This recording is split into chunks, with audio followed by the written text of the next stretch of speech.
the monument designation question is important simply because of the fact that, as you were discussing that with Senator Heinrich, it brought to mind, I appreciated your commitment to work with local stakeholders whenever they're dealing with something like a monument designation. We had about 2 million acres designated as a monument a few years ago in my state. And it was not only not done with extensive consultation and input and buy-in from local officials and residents, it was done completely by surprise. It was brought upon us completely by stealth. It was announced from a neighboring state, and we would like to have had input. And so I would really appreciate it if you would commit to me that you would advise the President that it's best to work with locals affected by broad decisions like that in advance of making such a decision. Senator, it's certainly consistent with what I believe in and what the White House believes in as well.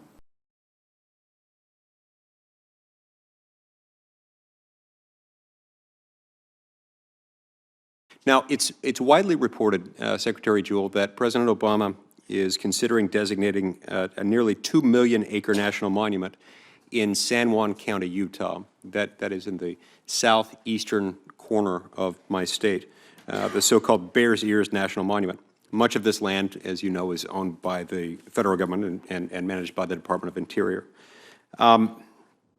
So since we both believe in local consultation, we believe that ought to be a prerequisite to anything that culminates in a monument designation under the Antiquities Act. I just wanted to point out that there's not one elected official, not a single one, representing San Juan County, Utah, who supports the creation of a national monument under the Antiquities Act.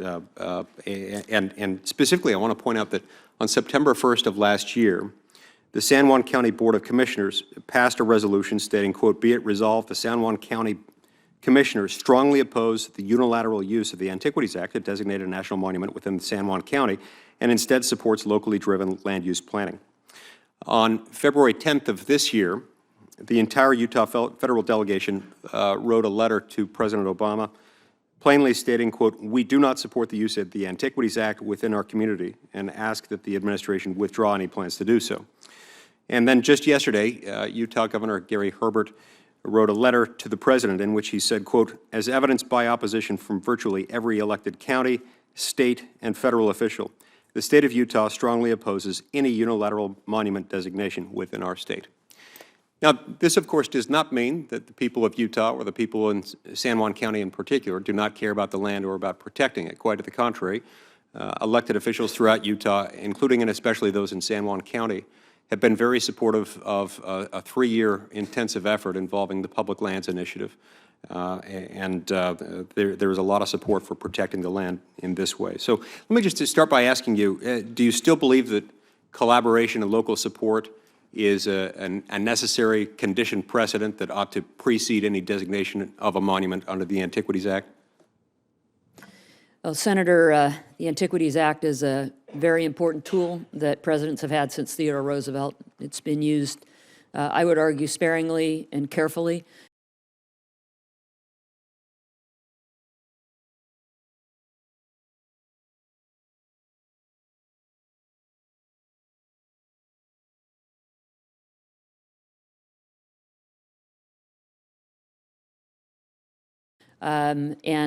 So I have no ability to change the president's capacities to act in his own way as it relates to that. I will say that he's used it 22 times in his administration. In every case, we have had engagement on the ground in the communities to understand everybody's opinions. I've been to many of those meetings. They have never been unanimous, but they have also always provided a good balance. Right. And so you've at least had widespread public participation. You've at least had a lot of support, even if it's not unanimous. Well, we've had public participation. I don't know how one defines widespread, but I will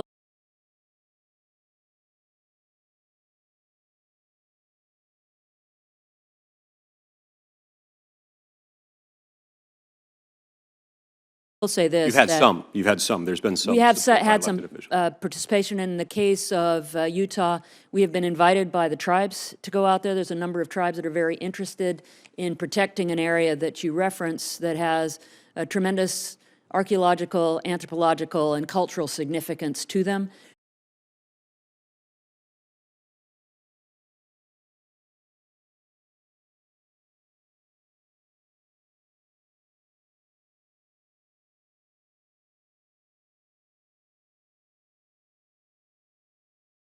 A protest over a proposed national monument took place in Window Rock, Arizona earlier this week, but the lines weren't drawn between a federal land agency or the local ranchers or miners, or even environmental groups.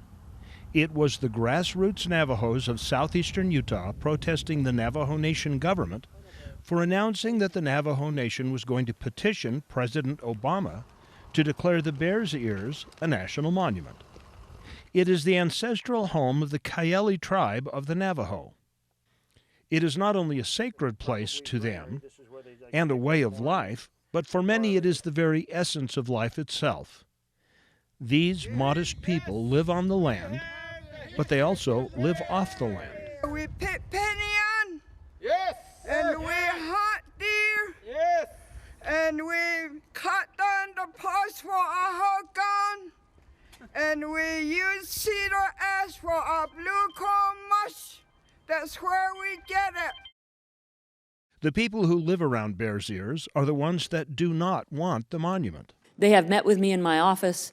I have actually asked that they come over and meet with the Utah delegation, particularly Congressman Bishop, because of his public lands initiatives work. I've met with Congressman Bishop and Chaffetz on that. We had 2 meetings scheduled over the last couple of weeks, both of which they canceled because of votes, which I understand. I will also say that what started off as an effort that seemed to be very collaborative is now fracturing somewhat. So there is a lot of interest in protecting lands that people thought in the Public Lands Initiative would have greater protections than how that initial language is coming out. The rift started recently when the Intertribal Coalition, set up by the Navajo National Government, withdrew from the Public Land Initiative shortly before it was to be unveiled by Congressman Bishop and Chaffetz. They instead announced they were going to join with environmental groups, asking that President Obama declare 1.9 million acres in the area as a national monument. The coalition did it because they claimed they were locked out of participating in the PLI, and the local wishes were not being considered.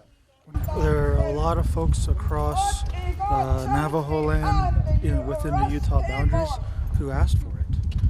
There's a lot of folks in all the 7 chapters came to the Navajo Nation, they came to the Zuni tribe, they came to a lot of other folks talking about how their voices were not heard.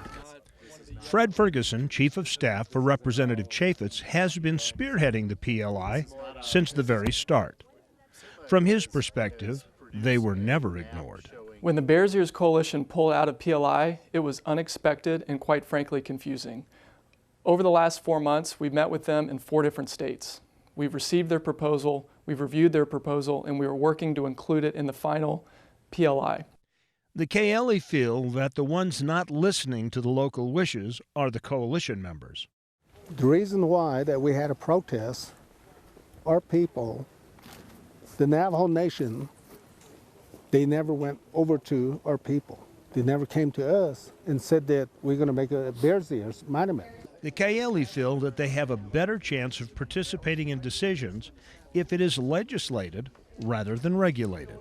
So I'll continue to meet with the delegation on this, and as we have interest to move additional protections in places like San Juan County, we will be engaging with people in those communities. Okay, so I'm out of time, but before I stop, I just want to make sure, so will you commit to consulting with Utah's local communities, governor, and our congressional delegation before anyone makes a final decision? Well, to be clear, I can't commit to anything with regard to the Antiquities Act because that is a tool of the President of the United States. I will commit that we will go out and spend time within the community and take input from the community. That is something that we have done every time, and we will continue to do that.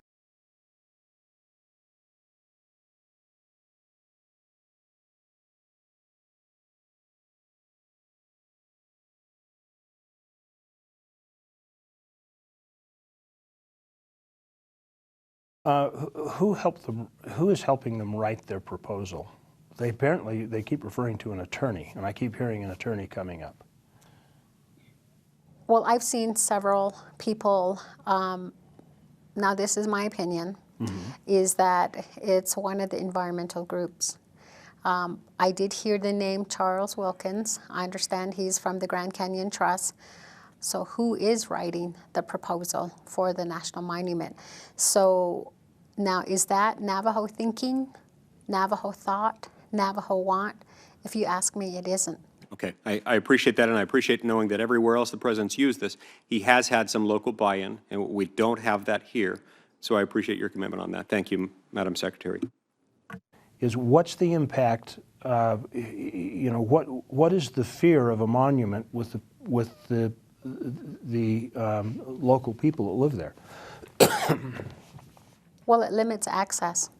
And that's what the Grassroots Utah Navajo people want, is access for medicinal herb gathering, wood, pinyon nuts, hunting, and so spiritual ceremonies, traditional ceremonies.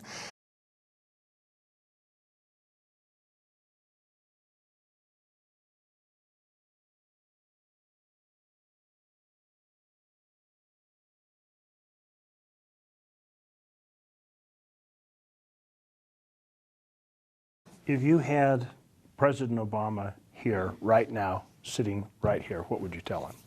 I would tell him, President Obama, you need to listen to the real grassroots Utah Navajo people and listen with both ears that these are the people that have to live with your decision. And you can lift your pen, whatever you may do, but you better listen to the Navajo people.